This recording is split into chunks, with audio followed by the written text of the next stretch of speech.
கர்த்தருடைய பரிசுத்த நாமம் மகிமைப்படுவதாக. இன்னைக்கு காலத்தை புரோஜனப்படுத்தும்படியாக கர்த்தருடைய ஆவியானவர் நம்மளோடு பேசுகிறார். இந்த நாளுக்கு ஆண்டவர் நம்மளோடு பேசுகிற ஒரு வார்த்தை கொலோசியர் 4 அதிகாரம் 5 வசனம் 6 வசனம். புறம்பே இருக்கிறவர்களுக்கு முன்பாக ஞானமாய் நடந்து காலத்தை புரோஜனப்படுத்தி கொள்ளுங்கள். அவனவனுக்கு இன்னென்னபடி உத்தரவு சொல்ல வேண்டும் என்று நீங்கள் அறியும்படிக்கு உங்கள் வசனம் எப்பொழுதும் கிருபை புரிந்தினதாயும் உப்பால் சாரமேற்றினதாயும் இருப்பதாக. ஆம், கர்த்தருடைய அருமையான தேவச்சனங்களே, இந்த வார்த்தை என்ன சொல்லுதுன்னா, நம்ம ஞானமாக நடந்தால் காலத்தை புரோஜனப்படுத்த முடியும். எந்த விஷயத்திற்குமே ஞானம் ரொம்ப தேவையாக இருக்குது. எந்த ஒரு காரியமாக இருக்கலாம், தொழிலாக இருக்கலாம், படிப்பாக இருக்கலாம், கிறிஸ்துவ வாழ்க்கையாக இருக்கலாம், ஆவிக்குரிய ஜீவியமாக இருக்கலாம். ஆண்டவர் நமக்கு கொடுக்கிறது ஞானம். இந்த ஞானத்தை உபயோகப்படுத்தி இந்த பரிசுத்த ஆவி ஞானம் நமக்கு உண்டாகும் பொழுது வேத வசனம் நம்மளோடு பேசிக்கொண்டே இருக்கும். இந்த அருமையான அதிகாரத்தில் 2வது வசனம் சொல்லுகிறது, இடைவிடாமல் ஜெபம் பண்ணுங்கள், சோத்திரத்துடன் ஜெபத்தில் விழித்திருங்கள்னு சொல்லுது. அப்படின்னா இடைவிடாமல் ஜெபிக்கும் பொழுது நமக்கு பரத்தில் இருந்து ஞானம் வந்து கொண்டே இருக்கும். சத்துருவானவன் அக்னி ஆஸ்திரங்களை எய்கிறான், பொய் என்ற அக்னி ஆஸ்திரங்களை எய்வான். உன் வாழ்க்கை நல்லாவே இருக்காது என்று சொல்லுவான். யாரையாவது அனுப்பி உங்களுக்கு குழப்புவான். இந்த பாதையில் சென்றால் நீ முன்னேற முடியாது என்று. நல்ல உயர்வான ஒரு பாதைக்கு நேராக நீங்கள் செல்லும் பொழுது ஆரம்பத்திலே குழப்பி விடுவான். நீங்கள் அப்போ அந்த பாதையில் போகாமலே என்ன செஞ்சிருவீங்க? அழிவுக்கு நேரான ஒரு பாதையில் சென்றுவீங்க. அந்த அழிவுக்கு நேரான பாதையை அலங்கரித்து வச்சுருப்பாங்க. ஏதோ அது பெரிய அரண்மனைக்கு கொண்டு போகிறது போல. ஆனால் அது அழிவுக்கு கொண்டு போகும். ஆனால் நல்ல ஒரு பாதை இருக்கும். அது ஆரம்பம் பார்த்தா, என்ட்ரன்ஸை பார்த்தா துருபிடிச்சது போல் இருக்கலாம், உடஞ்ச ரோடாக இருக்கலாம். ஆனால் உள்ளே போன ஒரு ஹைவே கிடைக்கலாம், ஒரு பெரிய ஒரு டெலிவரன்ஸ் பாதையாக இருக்கலாம். ஸோ தேவ ஜனமே, நம்ம எப்பொழுதும் ஜெபித்து கொண்டிருந்தால்தான், எப்பொழுதுமே ஸ்தோத்திரத்தோடு இருக்கும் பொழுது நமக்கு என்ன உண்டாகும் என்றால் தேவனுடைய கிருபை உண்டாகும். அப்போது நம்ம வார்த்தையோடு தேவனுடைய வார்த்தை இணைஞ்சிரும். இப்போ யாராவது உங்கள் நிலைமையை அவமானப்படுத்தினாலோ குறைச்சி பேசினாலோ அவர்களுக்கு ஏற்ற பிரதியுத்தரம், அவர்களை காயப்படுத்துகிறதற்காக அல்ல, அவர்களை விரட்டுகிறதற்காக அல்ல, அவர்கள் சத்தியத்தை புரிந்து கொள்ளணும். ஏன் நீங்கள் உபத்திரவப்படுறீங்க, ஏன் நீங்கள் இப்படி வாழ்கிறீங்கன்னு யாராவது கேட்கும் பொழுது, ஏன் உங்களுக்கு இந்த வியாதி மாறலை, நீங்கள் இயேசுவை தானே ஆராதிக்கிறீங்க, ஏன் உங்களுக்கு இந்த கஷ்டம் இருக்குது, நீங்கள் இயேசுவை தானே ஆராதிக்கிறீங்கன்னு கேட்கும் பொழுது, புற மக்கள் புற ஜாதிகள் கேட்கும் பொழுது நம்ம ஞானமாய் பதில் சொல்ல கர்த்தர் நம்மளை அழைக்கிறார். உபத்திரவங்கள் இருக்கும், அதற்கு பின்னாடி உள்ள ரகசியங்களை நாம் ஆராய்ந்து அறிந்திருக்க வேண்டும். தேவ ஜனங்களே, ஆண்டவர் எந்த காரியத்தையுமே ஒரு திட்டமில்லாமல் அவர் செய்வதே இல்லை. ஆடு மேய்த்த தாவீதை கேட்டு பாருங்கள். அவன் ஆடுகளை மேய்த்து கொண்டே இருக்கிறான். ஒரு கரடி வருகிறது, அதை அடித்து நிர்மூலமாக்குகிறான், அதை ஜெயித்து பழகுகிறான். ஒரு சிங்கம் வருகிறது, அதை அடித்து ஜெயிக்கிறான், ஆடுகளை பத்திரமாக பாதுகாக்கிறான். சங்கீதம் 23 எழுதுகிறான், கர்த்தரின் மேய்ப்பராக இருக்கிறார் என்று எழுதுகிறான். அப்போ தனிமையின் பாதையில் ஆடுகளை மேய்த்து கொண்டிருந்த தாவீதிற்கு ஒரு சிந்தனை உருவாகுகிறது. ஜெபிக்கிற மனிதனுக்கு தான் உப்பால் சாரமேற்றப்பட்ட வார்த்தை வரும். தாவீதுக்கு உப்பால் சாரமேற்றப்பட்ட வார்த்தை வாயிலிருந்து வருகிறது. என்ன வருகிறது? கர்த்தரின் மேய்ப்பராக இருக்கிறார், நான் தாழ்ச்சி அடைவதில்லை. அவன் உட்கார்ந்து கிண்ணறங்களை எடுத்து வாசித்திருந்திருப்பான். அப்போ அவனுக்கு தோணி இருக்கும், நானே என் ஆடுக்கு குறை வைக்கலையே, என் ஆடுக்கு பசுமையான இடத்தை காமிச்சு கொடுக்குறேனே, நல்ல தண்ணி உள்ள இடத்துக்கு கொண்டு போகிறேனே, அவைகளை நான் குளிப்பாட்டுகிறேனே, சிங்கத்திலிருந்து பாதுகாக்கிறேனே, பச்சிக்கிற கரடிகள்கிட்டிருந்து பாதுகாக்கிறேனே, என் ஆண்டவர் எப்படி இருப்பார் என்று அவனுக்குள்ள ஜெபம் என்ன செய்கிறது? உப்பால் சாரமேற்றப்பட்ட ருசியுள்ள வார்த்தைகள் அவன் வாயிலிருந்து புறப்படுகிறது. இன்னைக்கு குட்டிகளுக்கும் குட்டி குட்டி பிள்ளைகளுக்கும் சின்ன பிள்ளைகளுக்கும் இந்த சங்கீதம் 23 தெரியாததே இருக்காது.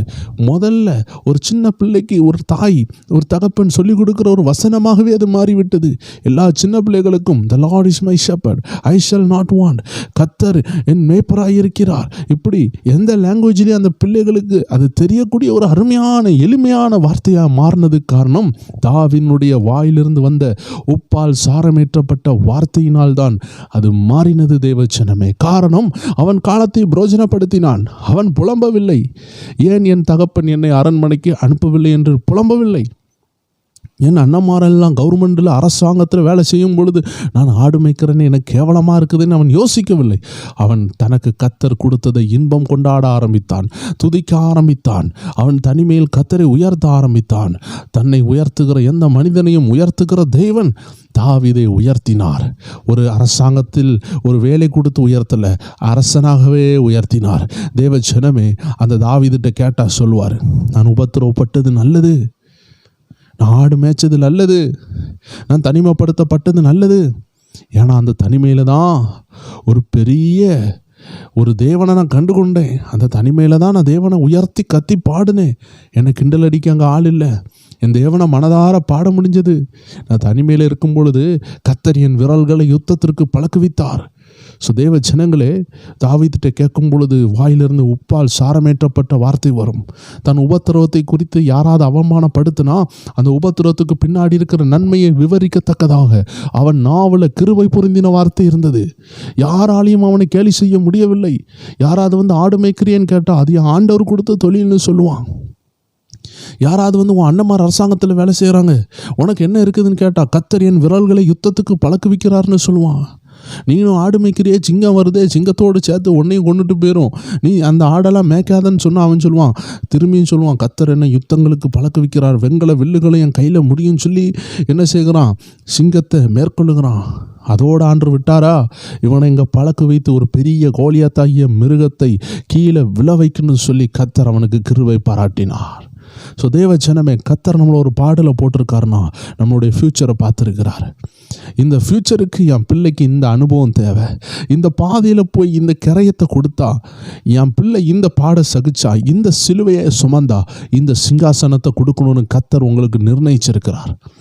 அப்போ 4 பேர் உங்களை பார்த்து, உனக்கு ஏன் பிள்ளை இல்லை, உனக்கு ஏன் திருமண தடை, உனக்கு ஏன் வீடு கட்ட முடியலை, நீ ஆண்டவரை தானே தேடுகிற, உனக்கு ஏன் உன் பிள்ளைக்கு நல்ல வேலை இல்லை, ஏன் இந்த நெருக்கமான இடத்துல இருக்கிற, ஏன் வாடகை வீட்டில் இருக்கிறேன்னு உங்களை பரியாசம் பண்ணலாம், நிந்தித்து பேசலாம். தேவ ஜனங்களை, எங்கள் ஊழியம் செய்கிற இடத்துல நாங்கள் சொந்த இடம் இல்லாமல் மாறி மாறி மாறி மாறி கிட்டத்தட்ட ஒரு 13 இடங்கள் நாங்கள் மாற வேண்டிய சூழ்நிலை வந்தது. சொந்தமாக 10 வீடுகள் கம்பீரமாக இருந்த ஒரு பெரிய தேசத்தில் இருந்து ஆபிரகாமை போல கத்தர் எங்களை வேறுபடுத்தி கொண்டு வந்தார். இன்றைக்கி அந்த இடங்கள்லாம் கோடி கணக்கில் போகிறது. அதை கத்தருக்காக விட்டு விட்டு நாங்கள் ஊழியத்துக்கு வரும்பொழுது சொந்தமாக வீடு இல்லாமல் ஒவ்வொரு இடமாக அலைந்தோம் அலைந்தோம் அலைந்தோம் அலைந்தோம். தேவ ஜனங்களை, இதை அவமானமாக அநேகர் நினைக்கும் பொழுது இதை சாதனையாக நினைக்க வேண்டும். கத்தர் நம்மளை சில இடத்துல நாடோடிகளாக ஆபிரகாமை போல நம்மளை அழைத்து கொண்டு போகிறாருன்னா ஒரு ஜாதியாக மாற்றணும்னு நினைக்கிறாரு. ஒரு பெரிய சிங்காசனத்தை ஏற்படுத்தணும்னு நினைக்கிறாரு. ஒரு செங்கோலை ஏற்படுத்தணும்னு நினைக்கிறாரு.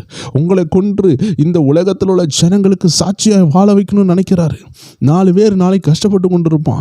ஐயோ, எனக்கு வீடு இல்லையே, எனக்கு அவமானமாக இருக்குது, நான் மாறிக்கொண்டே இருக்கிறேன், நான் வாடகை கொடுத்து கொண்டே இருக்கிறேன், வருகிற காசெல்லாம் வாடகைக்கு போகுதுன்னு சொல்லி வேதனையோடு இருந்து கொண்டு இருப்பாங்க. தூக்கு போட்டு செத்துடலான் இருக்கும் பொழுது அதே பாதையில் கடந்து வந்த நீங்கள் ஒரு சாட்சியை சொன்னீங்கன்னா அவன் ஆத்துமா பலப்படும். ஏன்னா உங்கள் வாயிலிருந்து வரக்கூடிய அந்த ருசி உள்ள வார்த்தை, அனுபவம் நிறைந்த வார்த்தை, ஆலோசனை நிறைந்த வார்த்தை, உப்பால் சாரமேற்றப்பட்ட வார்த்தை, கிருபை பொருந்தின வார்த்தை, அது அவனை பலப்படுத்தும். யோசித்து பாருங்க, வீடு இல்லாதது ஒரு பிரச்சனையா? உலகத்திற்கு அது பிரச்சனை, தேவ பிள்ளைகளுக்கு அது பிரச்சனை இல்லை. இன்றைக்கி வெளிநாட்டில் இருக்கிறவங்கெல்லாம் சொந்த வீட்லையா இருக்கிறாங்க? இல்லை, வாடகை கொடுத்து தான் இருக்கிறாங்க. தேவ ஜனங்களே, இன்றைக்கி மக்கள் மெச்சூர் ஆகிட்டு இருக்கிறாங்க. கிறிஸ்தவ வாழ்க்கையில் ஒவ்வொருத்தவங்களும் ஒவ்வொரு இடத்துல இருந்து ஒவ்வொரு காயப்பட்டு வந்திருப்பாங்க. அவர்கள் அழைப்பை நாம் கனம் பண்ண வேண்டும். ஒருத்தனுக்கு வீடு இல்லையா, அவனை கனம் பண்ண வேண்டும். குழந்தை இல்லையா, அவங்கள கனம் பண்ண வேண்டும். கிறிஸ்துவுக்காக அவங்க வெளிப்படை சிலுவையை சுமக்கிறார்கள். அவர்களுக்கு படிப்பு இல்லையா, அவங்கள கனம் பண்ண வேண்டும். கிறிஸ்துவுக்குள்ள படிக்காதவன் என்று ஒரு வேறுபாடை நாம் கொண்டு வரக்கூடாது. படித்தவர்களுக்கு ஒரு தனி மதிப்பு, படிக்காதவர்களுக்கு ஒரு மரியாதை அப்படி நாம் வைக்கக்கூடாது. இயேசு இரத்தத்தினால கழுவப்பட்ட எல்லாருக்கும் ஒரே மதிப்பு தான். எல்லாருக்குள்ளே இருக்கிற தனி திறமை. சிலர் தேவனுடைய சபையில் கிறிஸ்துவுக்குள்ளே இருக்கிறவங்க பெரிய டாக்டராக இருப்பாங்க, சிலர் இன்ஜினியராக இருப்பாங்க, சயின்டிஸ்டாக இருப்பாங்க, பெரிய பெரிய இடங்களில் இருப்பாங்க. ஆனால் சிலர் படிக்காமல் இருப்பாங்க.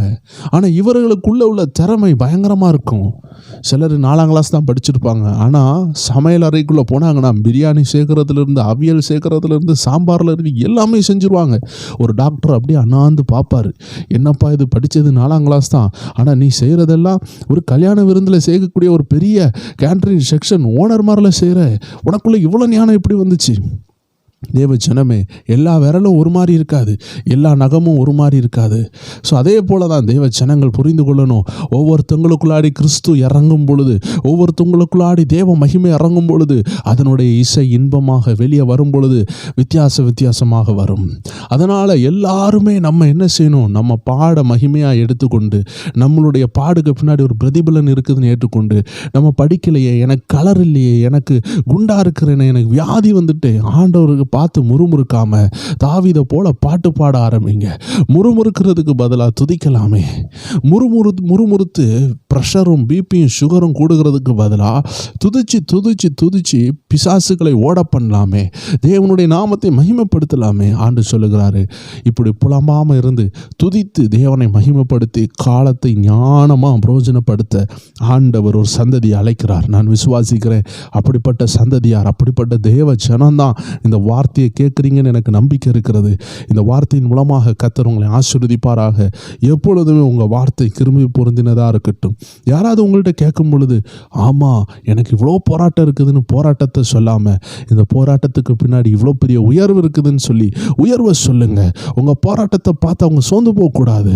ஆனால் சோதனையில் இருக்கிறவங்க, வேதனையில் இருக்கிறவங்க, தற்கொலை எண்ணங்களில் இருக்கிறவங்கள அவங்கள பார்த்து சொல்லுங்கள், இதே போராட்டத்தில் நானும் இருந்தேன், நீங்கள் கவலைப்படாதீங்க, என்னை காப்பாற்றினவர் உங்களையும் காப்பாற்றுவார் என்று சொல்லுங்க. ஞானமாக உங்கள் வார்த்தைகளை உபயோகப்படுத்தி காலத்தை பிரோஜனப்படுத்த கர்த்தர் நம்மளை அழைக்கிறார். எல்லாரும் கண்களை மூடலாம், ஜெபிக்கலாம். அன்பான ஆண்டவரே, இந்த அருமையான நேரத்தில் தேவனுடைய மகிமை ஒவ்வொருவர் மேலும் இறங்குவதாக. இந்த நாளில் யாரெல்லாம் அந்த வார்த்தைகளை கேட்டு, ஆண்டவரே என் வார்த்தை உம்முடைய நாம மகிமைக்காக உப்பால் சாரமேற்றதாக, இந்த பரிசுத்த ஆவியினால் சாரமேற்றப்பட்டதாக, இந்த வசனமாகிய உப்புனால் சாரமேற்றப்பட்டதாக இருக்கணும்னு வாஞ்சியோடு இருக்கிறார்களோ ஒவ்வொருவரையும் ஆசீர்வதிங்கப்பா, ஒவ்வொருவரையும் பலப்படுத்துங்கப்பா. உங்கள் நாம மகிமைக்காக ஒவ்வொரு வேரையும் நீர் எடுத்து பயன்படுத்த நாங்கள் ஜெபிக்கிறோம். இந்த நாள் இன்பமாக இருக்கட்டும், ஆசீர்வாதமாக இருக்கட்டும். இயேசு கிறிஸ்துவின் நாமத்தில் ஜெபிக்கிறோம் எங்கள் ஜீவனுள்ள நல்ல பிதாவே. ஆமேன், ஆமேன், ஆமேன். God bless you. கர்த்தர் உங்களை ஆசீர்வதிப்பாராக. எல்லா ஜெப நேர குடும்பத்தாருக்கு அன்பின் வாழ்த்துக்கள். புதிதாக பார்க்கிற யாராக இருந்தாலும் ப்ரேயர் டைம் குடும்பத்தில் உங்களை வாழ்த்தி நாங்கள் அன்போடு வரவழைக்கிறோம். We are welcoming you. எங்களோடு எனர்ஜி கொள்ளுங்கள். திங்கள் முதல் வெள்ளி வரைக்கும் நமக்கு ஒவ்வொரு நாளும் ஆண்டோடைய வார்த்தைகள் உண்டு. இந்த வார்த்தைகள் தான் நம்மளை பலப்படுத்தி உப்பால் சாரமேற்ற பட்ட வார்த்தைகளை நமக்குள்ளே இருந்து வெளியே கொண்டு வரும். ஸோ அதனால் தவறாமல் திங்கக்கிழமையில் இருந்து வெள்ளிக்கிழமை வரைக்கும் உள்ள எல்லா நிகழ்ச்சியிலையும் பங்கேற்றுக் கொள்ளுங்கள். திங்கக்கிழமையும் வெள்ளிக்கிழமையும் ப்ரேயர் டைம் சேனலில் நல்ல ஒரு ஜெப நிகழ்ச்சி 9 மணி அளவில் போடுறோம். செவ்வாய்க்கிழமையும் வியாழக்கிழமையும் ஸ்பிரிச்சுவல் WF என்ற சேனலில் நல்ல ஒரு ஆவிக்குரிய ரகசியங்களை குறித்து நம்ம ஒவ்வொரு முறையும் தியானிக்கிறோம். நாளைய தினம் புதன்கிழமை நீங்கள் GPTV, காட்ஸ் பவர் டிவின்னு சொல்லக்கூடிய யூடியூப் சேனலில் அநேக புதிய மக்கள், ஏசப்பாவை அறியாத மக்களுக்காக ஆண்டவருடைய சாட்சிகள், ஆண்டவர் வரப்போகிற சாட்சிகள், பரலோக தரிசனங்கள், நரக தரிசனங்கள், காட்சிகளை நாம் போட்டு கொண்டிருக்கிறோம். தேவ ஜனங்கள் இணைந்து கொள்ளுங்க. அப்படிப்பட்ட சாட்சிகளை கேளுங்க. உண்மை உள்ள சம்பவங்கள், தரிசனங்கள் நாம் அதில் போடப்பட்டு கொண்டிருக்கிறோம். இன்றைக்கி இரவு கூட ஒரு நல்ல ஒரு சாட்சியை நம்ம கொண்டு வருவோம். தேவ ஜனங்கள் இணைந்துருங்க. 9 மணி அளவில் சந்திக்கலாம். நம்ம ப்ரேயர் டைம் வாட்ஸ்அப் சேனலில் இணைஞ்சு கொள்ளுங்கள். அதில் உங்களுக்கு ஒவ்வொரு நாளும் லிங்க் கொடுக்கப்படும். தவறாமல் நீங்கள் கலந்து கொண்டு நீங்கள் ஆசீர்வாதங்களை பெற்றுக்கொள்ளுங்கள். ஒவ்வொரு நாள் அதிகாலை ஜெபத்திலையும் பங்கு பெறுங்க. கர்த்தர் உங்களை ஆசீர்வதிப்பார். God bless you.